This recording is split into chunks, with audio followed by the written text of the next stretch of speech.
దినము సమీపించుట మీరు చూచిన కొలది మరి ఎక్కువగా అలాగు చేయుచు ప్రేమ చూపుటకును సత్కార్యములు చేయుటకును ఒకనినొకడు పురికొల్పవలెనని ఆలోచింతము. ఈ రిలేషన్షిప్ ఏమిటి అనంటే ఫెలోషిప్ విత్ నైబర్.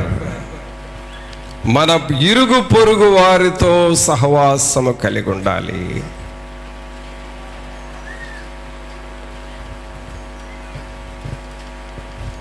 అనగా వారి కొరకు నువ్వు ప్రార్థన చేస్తూ ఉండాలి. నీ ఇంటి వారి కోసం ప్రార్థన చేస్తున్నావు కదా, నీ పొరుగు వారి కోసం కూడా అదే ప్రార్థన చేయాలి. అయితే నీ పొరుగువారు నువ్వు వాళ్ళ కోసం ప్రార్థన చేస్తున్నావో లేదో, నీ ప్రార్థన వాళ్ళు మీ ఇంట్లోకి వచ్చి వినరు. కానీ ఎవరు వింటారు ఆ ప్రార్థన? చెప్పండి, చెప్పాలి. ఎవరు వింటారు ఆ ప్రార్థన? దేవుడు వింటాడు. ఇప్పుడు దేవుడికి నచ్చాలి, మనం దేవునికి నచ్చాలి అని అంటే మన ఇంటిలోనే మన పొరుగు వారి కొరకు నువ్వు ప్రార్థన చేయాలి.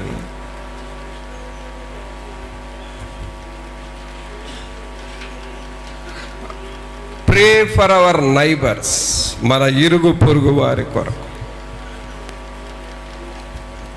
మీ వీధిలో ఉన్నారు, వాళ్ళు ప్రార్థనకు రారు, అంత మాత్రాన్ని నువ్వు వాళ్ళని వదిలేయకూడదు. వాళ్ళ కొరకు నువ్వు ప్రార్థన చేయాలి. దేవుడు నీకు ఇచ్చిన బాధ్యత అది. దేవుడు ఒక రోజున నిన్ను నీ వీధి వాళ్ళ కొరకు నువ్వు అసలు ఎన్నడన్నా ప్రార్థన చేసావని అడుగుతాడు నిన్ను. అవునండి, దేవుడు అడుగుతాడు. నువ్వు లెక్క అప్పచెప్పాలి. నీ వీధిలో వాళ్ళ కోసం ప్రార్థన చేసావా? సంఘములో ఉన్న అనేకులు నీకు తెలుసు కదా, వారి కొరకు ప్రార్థన చేసావా అని దేవుడు లెక్క అడుగుతాడు. వారి కొరకు నువ్వు ప్రార్థన చేస్తూ ఉండాలి. తర్వాత ఇరుగు పొరుగు వారితో ఆ సంబంధం ఎలా మెయింటైన్ చేసుకోవాలి అని చూస్తే,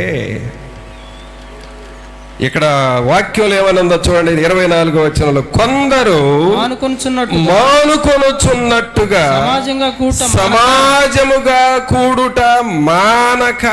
దేది మానకూడదండి? మనం సమాజముగా కూడాలి. మనకు తెల్లవారుజామున ప్రార్థనలు అదొక మంచి అవకాశం, సమాజముగా కూడే అవకాశం అది. ప్రతిదినము గ్రూప్ ప్రార్థనలు అదొక అవకాశం, సమాజముగా మనం కూడాలి.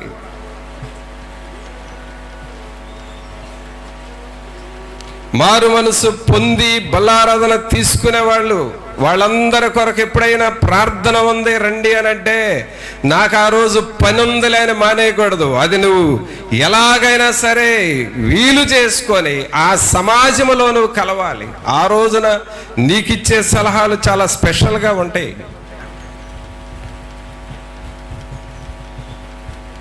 బాప్తిసం తీసుకున్న వారి వరకు ప్రార్థన చేద్దాం రండి అని అన్నప్పుడు, ఆ రోజున నువ్వు వస్తే నువ్వెంత బలపడతావు. సమాజముగా కూడుట మానకూడదు.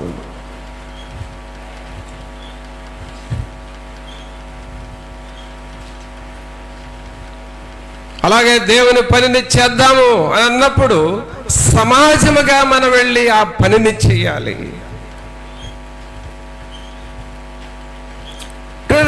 ఈ సంబంధము కూడా చాలా ముఖ్యమైనది. ఆ వాళ్ళతో నాకెందుకులే, ఆ పనితో నాకెందుకులే, వాళ్ళతో నాకెందుకులే అని నువ్వు నిర్లక్ష్యం చేస్తే కొన్ని ఆశీర్వాదాలు దెబ్బతింటాయి. తర్వాత నీ ఆత్మీయ జీవితం ముడుచుకుపోతుంది, తెలియకుండా ముడుచుకుపోతుంది. దాని ద్వారా దేవుడిచ్చే కొన్ని ఆశీర్వాదాలు లాస్ అవుతాం మనం.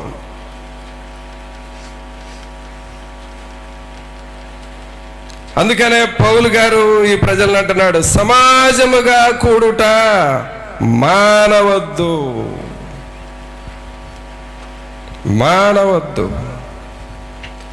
ఒకరినొకడు హెచ్చరించుచు. హెచ్చరికలు కావాలండి. ఇప్పుడు ఆదివారం మనం వింటుంది ఏమిటంటే బోధ. ఇది బోధ. దీన్ని ఆదివారం చెప్పి వినే ప్రసంగాన్ని బోధ అంటాం. హెచ్చరికలు ఎప్పుడు వస్తాయంటే మనమందరం ఒక గ్రూప్గా కూర్చుంటాం.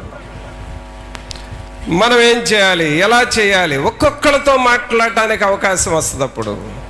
అప్పుడు నీకు బోధ రాదు, నీకు హెచ్చరికలు వస్తాయి. ఆ హెచ్చరికలు నిన్ను పురుకొల్పుతాయి.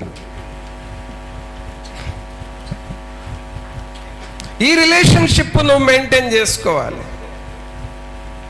ఆ హెచ్చరికలతో, ఆ సమాజంగా కూడటంతో నాకెందుకులే అని నువ్వు నిర్లక్ష్యంగా ఉండకూడదు.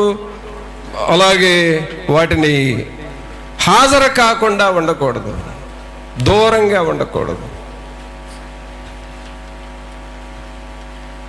ప్రియరా, ఇవన్నీ మనం చేస్తూ ఉన్నప్పుడు దేవుని ఆశీర్వాదాలు మనకు వస్తాయి. దేవుని ఆశీర్వాదాలు మనకు వస్తాయి. నువ్వెంత ఆత్మీయంగా వెనకబడ్డా ఒక్క హెచ్చరిక కనుక నీకు సరైన హెచ్చరిక వస్తే, మరలా పంపులో నీళ్లు కొట్టగానే ఎలా బయటకు వస్తాయో, మరలా నువ్వు పోగొట్టుకున్న ఆత్మ మరలా అలాగూ నీలో నుండి బయటకు వస్తుందండి. నీకు సరైన హెచ్చరిక ఒక్కటి పడితే చాలు. పోగొట్టుకున్న ఆత్మ, పోగొట్టుకున్న ఉద్యమం మొత్తం మరలా తిరిగి నీలోనికి వస్తుంది. అది సమాజముగా కూడటం వలన మేలు నీకు.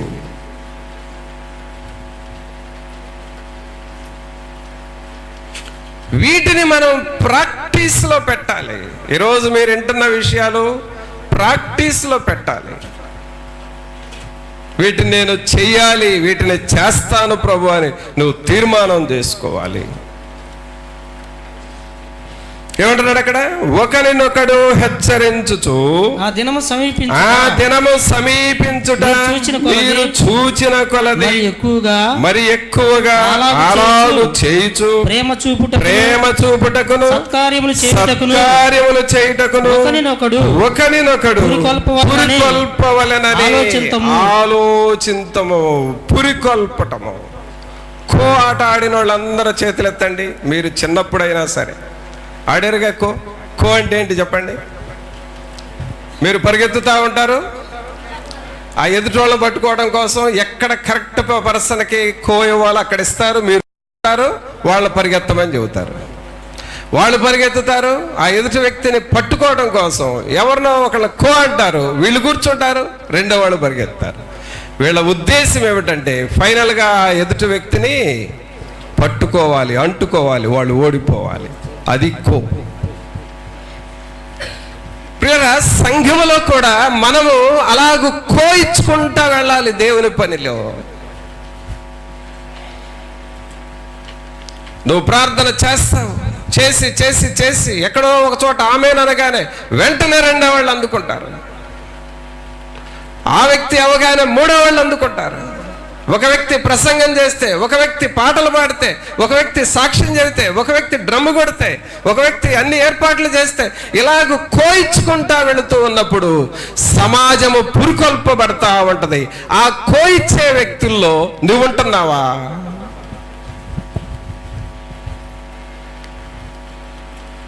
ఒక్కరినన్నా పురుకొల్పుతూ ఉన్నావా? ఒక్కరినైనా హెచ్చరిస్తున్నావా? ఒక్కరికైనా మేలు చేస్తున్నావా? ఒక్క కుటుంబానైనా దేవుని ఎద్దకు తెస్తున్నావా? ఒక్క వ్యక్తినైనా ఈ సంవత్సరం నేను రక్షణలోనికి నడిపించాలనే ఆ టార్గెట్ అసలు నీకుందా?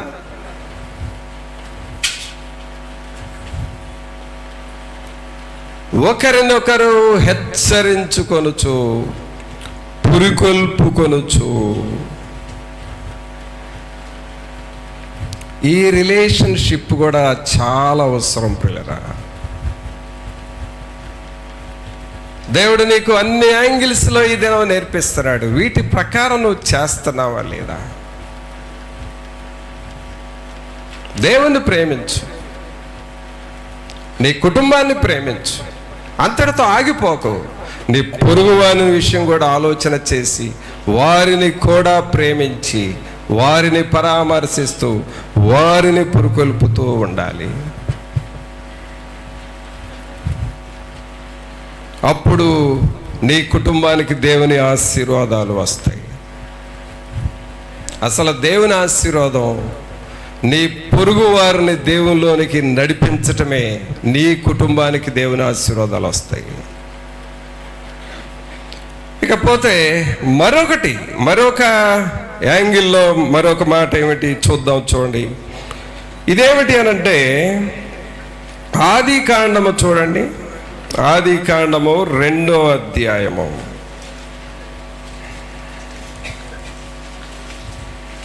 ఆది కాండము 2వ అధ్యాయము 15వ వచనం చదువుదాం. మరియు దేవుడైన యెహోవా నరుని తీసుకొని ఏదేను తోటను సేద్యపరచుటకును దాని కాచుటకును దానిలో ఉంచెను. ఈ మాట దయచేసి అందరూ చెప్పండి, పెద్దగా మీ చేయి పైకి లేపి అందరూ చెప్పండి. మరియు దేవుడైన యెహోవా నరుని తీసుకొని ఏదెను తోటను సేద్యపరచుటకును దాని కాచుటకును దానిలో ఉంచెను. మరొక యాంగిల్ ఇదేమిటి అనంటే దేవుడు నీకు కొంత రెస్పాన్సిబిలిటీ ఇస్తూ ఉన్నాడు. ప్రతి ఒక్కరికి ఒక బాధ్యత ఇస్తున్నాడండి. ఈ బాధ్యతను నీవు ఖచ్చితంగా చేయాలి. ఏమిటి ఆ బాధ్యత అంటే, ఒకటి సేద్యపరచుటకును. ఏంటండి అది? సేద్యం అంటే ఏంటి చెప్పండి? సేద్యము అంటే ఏంటి? వ్యవసాయం ఇక అయిపోయిందా? సేద్యం అంటే వ్యవసాయం అయిపోయిందాక? సేద్యం అంటే ఏంటి? ఏంటండి? ఒక్కసారి ఎండ్లాకాలం చేలు దగ్గర నుండి ఆలోచించండి, ఇక మీకు ఆన్సర్లు వస్తాయి. మే నెల దగ్గర నుండి చేను సంగతి ఆలోచించండి, సేద్యం అంటే మీకు అర్థమైంది. 1 దున్నుతావు, 2 నీళ్లు పెడతావు, 3 కలుపు మొక్కలు తీసేస్తావు. కలుపు మొక్కలు తీయకుండా విత్తనాలు వేయమ్మా, వచ్చే సంవత్సరం చేయ పని. కలుపు మొక్కలు తీస్తావు, తర్వాత విత్తనాలు వేస్తావు, తర్వాత పిండి చల్లుతావు, తర్వాత నీళ్లు పెడతావు, తర్వాత మందు కొడతావు. ఈ మందా ఆ మందా? రసాయనాలు, రైట్. ఇది సేద్యం చేయటం అంటే. పిల్లరా, నీకు ఒక రెస్పాన్సిబిలిటీ, దేవుడు నీకు ఒక బాధ్యత ఇచ్చాడు. ఏమిటి ఆ బాధ్యత అంటే సేద్యము చేయాలండి. మనందరికీ దేవుడు ఇచ్చిన బాధ్యత ఏంటి చెప్పండి? సేద్యము చెయ్యాలి. అంటే దున్నాలి, కలుపు మొక్కలు ఏరాలి, నీళ్లు పెట్టాలి, విత్తనాలు వేయాలి. ఈ పనులన్నీ సేద్యం క్రిందకి ఎలా వస్తున్నాయో నీ ఆత్మీయ జీవితంలో కూడా అన్ని పరిస్థితుల్ని సరిచేసుకుంటూ వెళ్ళాలి. మన సంబంధాలు కానీ, వారితో ప్రేమను పంచుకునే విషయాలు కానీ, వాక్యము విత్తే విషయాల్లో అప్పుడప్పుడు సాతానుడు గాడు గురుగులు ఎత్తుతాడు. అప్పుడు దాకా బాగా ప్రార్థన చేస్తారు, కొంతమంది బాగా ఉద్యమంగా ప్రార్థన చేస్తారు. వీళ్ళు ప్రార్థన చేసిన తర్వాత ఎక్కడికో వెళతారు. సాతానుడు వాళ్ళ మనసుల్లో గురుగులు ఎత్తుతాడు. ఆ గురుగులు ఎత్తగానే అవి మొలిచి ఆ చేసిన ప్రార్థన పోద్ది, ఆ ఉత్సాహం పోద్ది, దేవుని పని చేయాలని అనిపించదు. ఏదో ఊరక నామకార్థంగా వస్తూ పోతూ ఉంటారే కానీ ఆ మొదటి ప్రేమ, మొదటి ఉద్యమం పోతుంది. కారణం ఏంటంటే గురుగులు వెత్తబడ్డాయి, అవి కలుపు మొక్కలు వచ్చినాయి. ఇప్పుడు సేద్యం చేసుకోవాలి మనం, అనగా మొదటి ప్రేమ. కొన్ని సమయాల్లో ఇంటిలో ఎలా ఉంటుందో తెలుసా? నీ భర్త డ్యూటీకి వెళ్తాడు, వెళ్ళేటప్పుడు హ్యాపీగా వెళ్తాడు. సాయంకాలం వచ్చేటప్పటికే నీతో అంత ఫ్రీగా మాట్లాడలేడు, ఏదో జరిగింది. నువ్వేమనుకుంటావంటే నా మీదే కోపం అని అనుకుంటావు. నువ్వు బిగ తీసుకుంటావు, ఆయన బిగ తీసుకుంటాడు, చెరొక రగ్గు కప్పుకుంటారు. ఇప్పుడు దీన్ని ఏం చేయాలి? సేద్యము చేయాలి. సేద్యము చేయాలంటే ఏమిటి? కూర్చోవాలి. ఏం జరిగిందా ఆఫీస్లో? ఏం జరిగింది? ఎవరన్నా ఏమన్నా అన్నారా? లేదా నా మాటలు ఏమన్నా గాయపరిచినాయా? ఇలాగ నువ్వు పరిశీలన చేసుకుంటా ఉంటే, మాట్లాడుకుంటా ఉంటే, ఫ్రీగా చర్చించుకుంటూ ఓపెన్ హార్ట్తో మాట్లాడుకుంటా ఉంటే ఆ బలహీనతలు పోతాయి, సేద్యమవుతుంది హృదయము, అప్పుడు ఫ్రీ అయిపోతారు. కొంతమంది అనవసరమైన ఖర్చులు పెడతారు. నీ భర్త పెట్టచ్చు, నీ భార్య పెట్టచ్చు, ఏదో ఒకటి. నీకు కొంచెం కోపం వేస్తుంది. అనవసరంగా ఎందుకు కొన్నావు, అనవసరంగా ఎందుకు తెచ్చావు, ఇది అసలు నేను వద్దన్నాను కదా, ఎందుకు నువ్వు తెచ్చావు? అక్కడ ఫైర్ డిపార్ట్మెంట్గా మారిద్దా ఇల్లు. ఇప్పుడు ఎవరికి ఫోన్ చేయాలి మనం? అగ్నిమాపక దళానికి ఫోన్ చేయాలి, అంతేనా? వాళ్ళు వస్తారు, ఆర్పుతారు. మన అగ్నిమాపక దళం ఏంటి? మన నంబర్ అంతా చెప్పండి. ఇర్మియా 333 చెప్పండి అందరూ. మన అగ్నిమాపక దళం పేరేంటి? నంబర్ అంతా ఇర్మియా 333. ఏంటది? 33:3. ఏంటది? నాకు మొర్రపెట్టుము, నేను నీకు ఉత్తరం ఇస్తాను. సేద్యం చేసుకో, ఆ కలుపు మొక్క పోద్ది.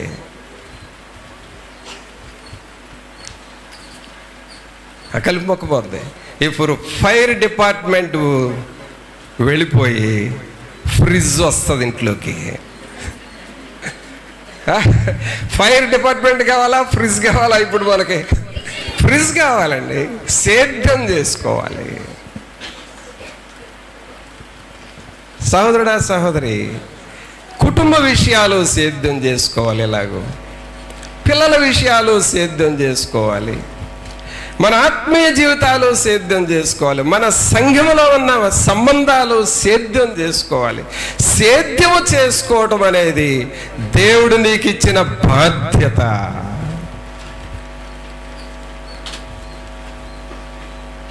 ఒకవేళ 1-2 సార్లు చెప్పినా కూడా నీకు అర్థం కాలేదనుకో, ఇంకా ప్రయత్నం చేయి. కొన్ని కుటుంబాలలో భార్యను భర్తను కూర్చోబెట్టి గంటలు మాట్లాడుతూ ఉంటా.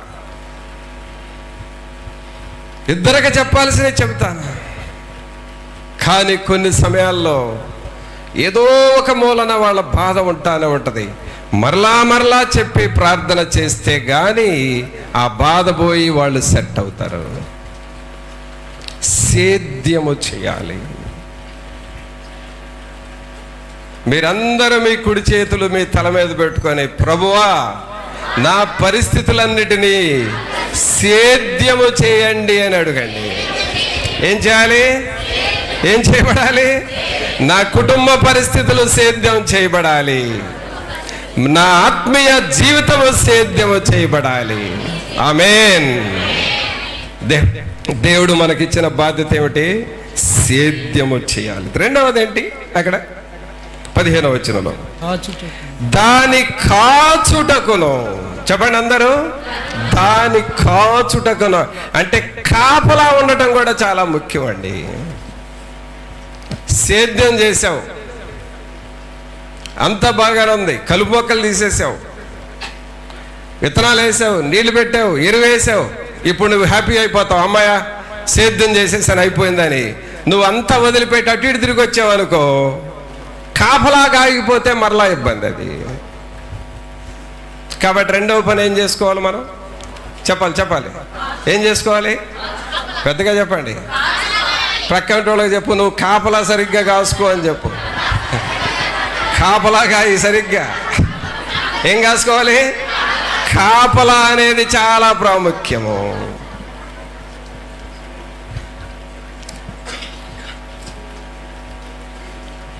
కాపలా కాసుకోవడం చాలా ముఖ్యం.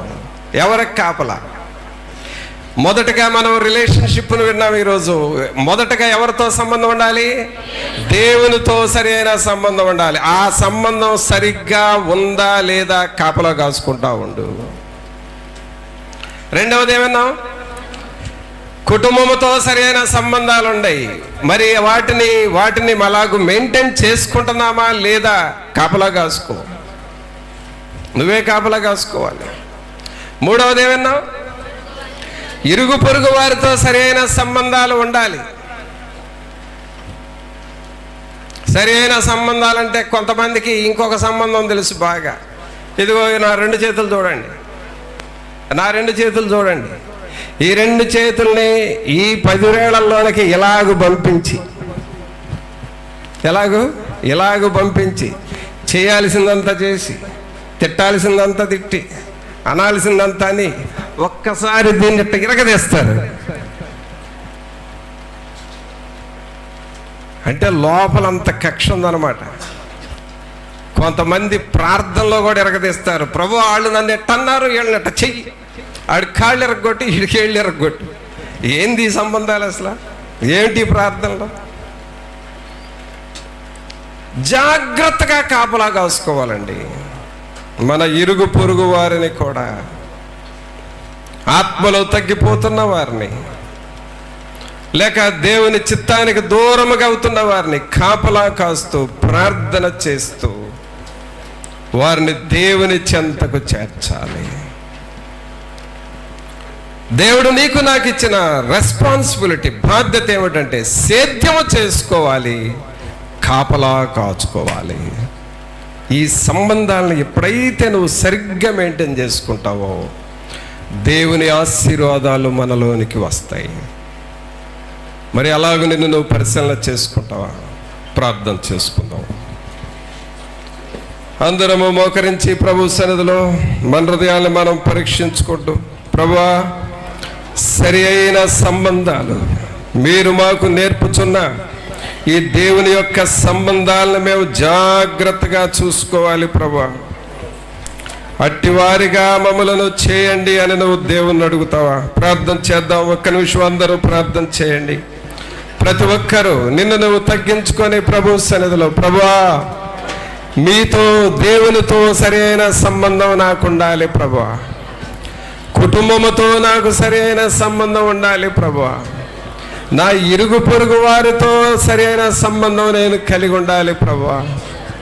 అలాగే భూమిని సేద్యము చేయాలి ప్రభువా. నా యొక్క సంబంధాలలో ఎక్కడ ఏది దెబ్బతింటుందో దానిని సేద్యము చేయాలి నాయన. సరిగ్గా దున్నాలి, సరిగ్గా విత్తాలి ప్రభువా. అట్టి కృపను నాకివ్వండి. అలాగే నన్ను నేను కాపలా కాసుకునే వ్యక్తిగా మారాలయ్యా. ప్రార్థనాత్మను నాకివ్వండి అని నువ్వు దేవుణ్ణి అడుగుతావా? సోదరుడా, ఈ విషయాల్లో ఎక్కడ నువ్వు ఫెయిల్ అవుతున్నావో అక్కడ నీ సంబంధాలు దెబ్బతింటాయి. కాబట్టి ఎక్కడ ఫెయిల్ కాకూడదు. వీటిని నేను జాగ్రత్తగా మెయింటైన్ చేసుకోవాలి ప్రభువా. సరైన బిడ్డగా నన్ను చేయండి అని నువ్వు దేవుణ్ణి అడగాలి. పరిశుద్ధుడు అయిన మా ప్రభువా, మీకు స్తోత్రాలు వందనాలు చెల్లిస్తూ ఉన్నాము.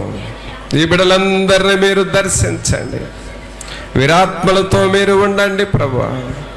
మీ కృపలో బలపరచండి నాయన. ప్రభువా, మేము పూర్ణ హృదయముతో, పూర్ణాత్మతో, పూర్ణ మనస్సుతో ఎప్పుడైతే మిమ్మల్ని ప్రేమిస్తామో మిగిలిన విషయాలన్నీ సులభముగా చేసుకోగలం ప్రభువా. అట్టి కృపను ప్రతి ఒక్కరికి మీరు దయచేయండి. ఎవరికి వారు మేము ఎవరెవరితో ఎలాగ ఉండాలో విన్నాము. వీటిల్లో మేము జాగ్రత్తగా ఉన్నామా లేదా పరిశీలన చేసుకొని సేద్యపరుచుకుంటూ కాపలా కాచుకోవాలి ప్రభువా. అట్టి కృప జ్ఞానము ప్రతి ఒక్కరికి మీరు దయచేసి మీ సన్నిధి ప్రతి ఒక్కరితో ఉంచి నడిపించమని నజరేయుడైన యేసు నామమున అడిగి వేడుకొనుచున్నాము తండ్రి, ఆమేన్. మన తండ్రి అయిన దేవుని ప్రేమ, కుమారుని కృప, పరిశుద్ధాత్మని యొక్క సన్నిధి ఇప్పుడు ఎల్లప్పుడూ ఇక్కడ చేరిన మనందరికీ తోడుగా ఉండి పరిశుద్ధాత్ముడు మనల్ని నడిపించును గాక, ఆమేన్. మంచిది పిల్లరా, అందరికి వందనాలు. సెలవు తీసుకుందాం.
ఆశ